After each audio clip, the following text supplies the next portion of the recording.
Hiroshima और Nagasaki शहर के आज क्या हाल है। 76 साल पहले हुए जापान में परमाणु हमले में क्या हुआ था, जानिए 6 अगस्त और 9 अगस्त के भयानक सवेरे का सच।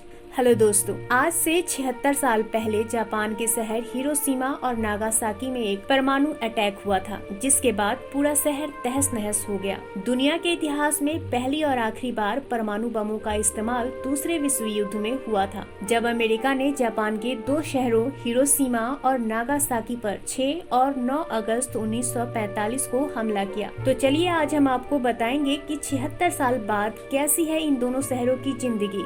तबाही के 76 साल बाद भी कौन से ऐसे जख्म हैं जो उस दिन की बार बार याद दिलाती है। तबाही के 76 साल बाद भी कौन से ऐसे जख्म हैं जो उस दिन की बार बार याद दिलाते हैं। 6 अगस्त 1945 अमेरिका ने जापान के हिरोशिमा शहर पर दुनिया के पहले परमाणु बम से हमला किया था और इसके 3 दिन बाद ही यानी 9 अगस्त 1945 को जापान के ही नागासाकी शहर पर दूसरा परमाणु बम गिराया गया। इस घटना ने दोनों शहरों को पूरी तरह तबाह कर दिया। इस न्यूक्लियर अटैक में कुछ पल में ही 1.5 लाख से अधिक लोगों की जानें चली गई और जो जैसे तैसे बच गए वो अपंगता के शिकार हो गए। दूर दूर तक के इलाकों में घंटों काली बारिश होती रही और रेडियो एक्टिव रेज ने जिंदा दिली से भरे इन दोनों शहरों में कहर बरसा दिया, जिससे चारों तरफ मौत का मंजर बन गया। वक्त बीता लेकिन तबाही नहीं रुकी और आने वाले कई दशकों तक इसका असर दिखा। दुनिया के इतिहास में इससे भीषण जंग न पहले कभी हुई थी और न ही उसके बाद कभी दुनिया ने देखी।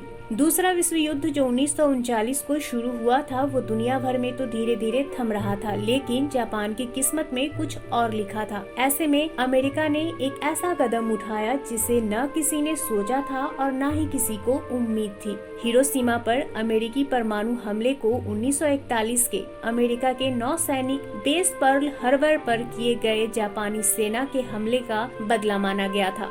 अमेरिका को उम्मीद थी कि परमाणु हमले के बाद जापान सरेंडर कर देगा। नागासाकी पर हमले के 6 दिन बाद जापान ने बिना किसी शर्त समर्पण करने की घोषणा भी कर दी और इसी के साथ द्वितीय विश्व युद्ध भी आधिकारिक तौर पर खत्म हो गया। परमाणु हमले के 76 साल बाद आज हिरोशिमा की बात करें तो तबाही के बाद दोबारा इस शहर को बसाने में जापान ने काफी मेहनत की, लेकिन आज यह एक अच्छा खासा विकसित शहर है। यहाँ की आबादी करीब 12 लाख है। यहाँ की आबादी काफी घनी बसी हुई है, लेकिन सिस्टमैटिक डेवलपमेंट और जल स्रोतों के बेहतर मैनेजमेंट के कारण आज हिरोशिमा काफी सुंदर शहर के रूप में दिखता है। देश की राजधानी टोक्यो के साथ ही चीन, ताइवान, सिंगापुर और दक्षिण कोरिया के लिए अंतर्राष्ट्रीय फ्लाइट्स भी यहाँ से सीधे उड़ान भरती है। वहीं दूसरी ओर नागासाकी की बात करें तो नागासाकी जापान के साउथ वेस्ट क्यूशो आइसलैंड में समुद्र के किनारे स्थित है और यह शहर 405.9 वर्ग किलोमीटर इलाके में फैला हुआ है।